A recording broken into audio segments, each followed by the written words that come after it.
Céline Banza est notre invitée. Bonsoir. Bonsoir. Je suis ravie de vous accueillir. Je suis ravie que vous soyez sur ce plateau. Merci. Alors, on vous connaissait déjà. On avait déjà entendu parler de vous parce que vous avez été lauréate du prix RFI Musique en 2019, je crois.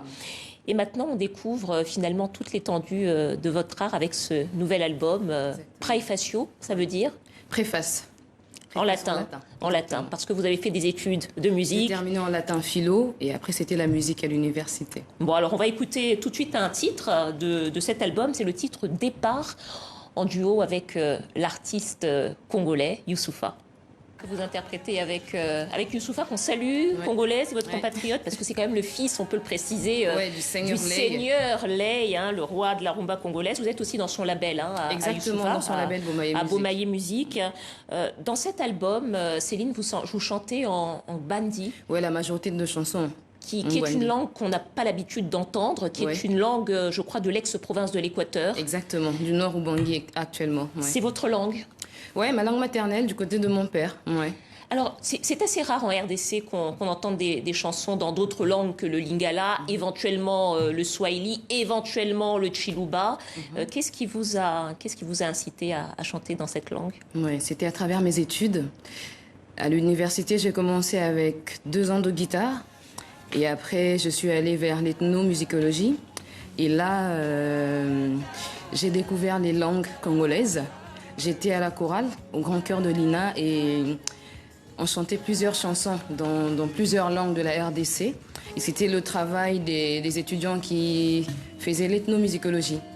Et donc moi, j'ai vu la beauté de nos langues congolaises.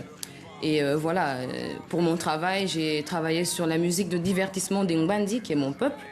Et donc, je devais aller voir mes oncles, mes tantes qui ont vécu là-bas. Et après, nous, dans la famille, ma grand-mère, paix à son âme, elle nous chantait des chansons dans sa langue.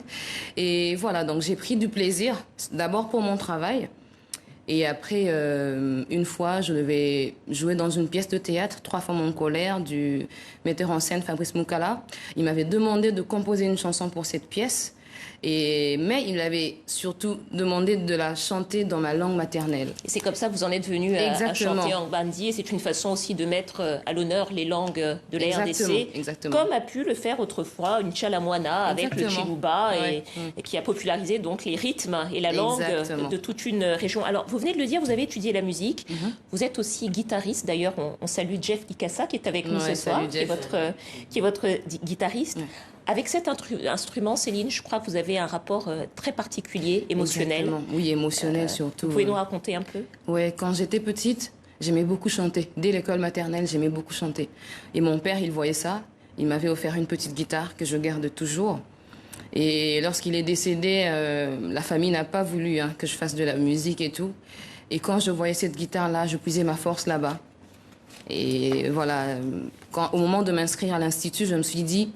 J'avais juste un seul choix. Moi, je voulais faire la guitare et le chant, mais on m'a dit pas 2 instruments classiques, juste un seul. Et donc, j'ai fait la guitare, c'était pour mon père, parce qu'il voulait vraiment me voir jouer cet instrument. Et donc, aujourd'hui, à chaque fois que vous jouez de la guitare, vous pensez à votre père? Toujours à mon père. Et c'est cet instrument qui vous a permis de vous développer dans la musique. Je le disais en vous présentant tout à l'heure, Céline, que vous êtes aussi une avocate de l'autonomisation des filles. C'est un sujet que vous abordez beaucoup et que vous chantez d'ailleurs. On va écouter un des titres de cet album qui s'appelle Terembi et puis on en reparle.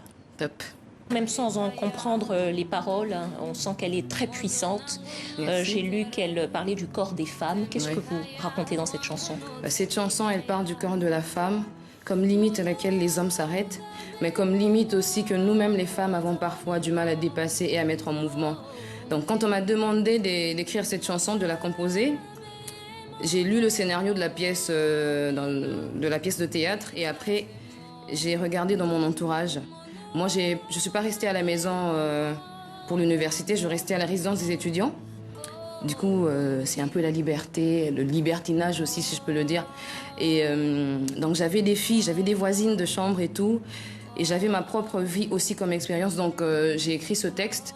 Terembi qui est un réveil, une colère, mais aussi une remise en question. C'est-à-dire, vous voulez dire que les femmes ne doivent pas se limiter simplement à être un corps? Qu'est-ce que vous allez vous dire à travers ça? Par là, je veux dire qu'au bout d'un moment, on doit se réveiller, on doit se remettre en question. Parce que oui, c'est vrai qu'on est quelquefois victime, ça c'est vrai, on le sait, mais il y a des femmes aujourd'hui qui travaillent pour l'égalité, qui travaillent pour l'émancipation, pour l'autonomisation. Il y en a aussi d'autres qui ne veulent pas de tout ça, qui ne nous aident pas, nous-mêmes d'abord. Et donc Terembi, c'est une colère, c'est un réveil pour dire que, écoute, si tu veux qu'on te respecte, donne-toi du respect d'abord toi-même parce que tu es forte. Parce que quand on est une femme, on n'est pas simplement une mère, pas simplement une procréatrice, on peut aussi travailler. C'est ce message que vous faites passer, puisque l'année dernière, vous avez été choisie par l'UNICEF pour être ambassadrice auprès des jeunes filles, pour justement porter ce message-là. Qu'est-ce que vous leur dites à ces jeunes filles qu'on vous voit rencontrer sur ces images que vous allez voir? Qu'est-ce que vous leur dites? Quel message vous essayez de leur faire passer? À ces jeunes filles, je partage mon expérience. Tout simplement. Je les écoute et après, je suis touchée. À chaque rencontre, c'est quelque chose que je ne sais pas expliquer, c'est fort. Et moi, je leur dis, écoutez, on est femmes. C'est vrai que la situation actuelle du pays ne nous aide pas, mais ce n'est pas une raison pour nous de courir dans la rue, de donner notre corps ou de nous donner des limites. Donc, si aujourd'hui... le statut inférieur de la femme est toujours là vers le bas, quelque part, c'est à cause de nous-mêmes. C'est de notre faute aussi. Il y a les difficultés pour tout le monde, pour les hommes et les filles. Quand vous parlez de ces difficultés, Céline, vous voulez dire aussi, quand vous parlez de votre expérience, vous voulez dire aussi que vous êtes orpheline de père et de mère. Oui, depuis toute petite. Et que vous avez dû, pendant longtemps aussi, vous débrouiller par vous-même. Oui. Et finalement, c'est la musique qui vous a aidé à vous en sortir. Par moi-même, mais moi-même, oui et non, parce que... Parce que vous avez eu des personnes qui vous ont tendu la main. Exactement. J'ai eu des personnes qui m'ont tendu la main, qui ont cru en moi, mais voilà, j'étais rien du tout. Ils ont cru en moi, en mon talent que je ne voyais aussi pas. Et donc, voilà, quoi. Je dis à ces filles-là, écoutez, croyez en vos rêves, donnez-vous des moyens, vous-même d'abord, et voilà, ça viendra. Et aujourd'hui, vous êtes sur le plateau de TV5 Monde avec un nouvel album, un premier album, Prae Facio. On va terminer en musique. Céline, Jeff, on va vous laisser d'ailleurs interpréter un titre inédit, Prayer, un titre cadeau qui n'est pas sur l'album. Pas du tout. Cadeau pour les téléspectateurs de TV5 Monde. Exactement. Vous ne l'écouterez nulle part ailleurs que sur ce plateau. Merci beaucoup d'être venu. Merci, c'est la fin de ce journal. À la semaine prochaine. Céline, Jeff.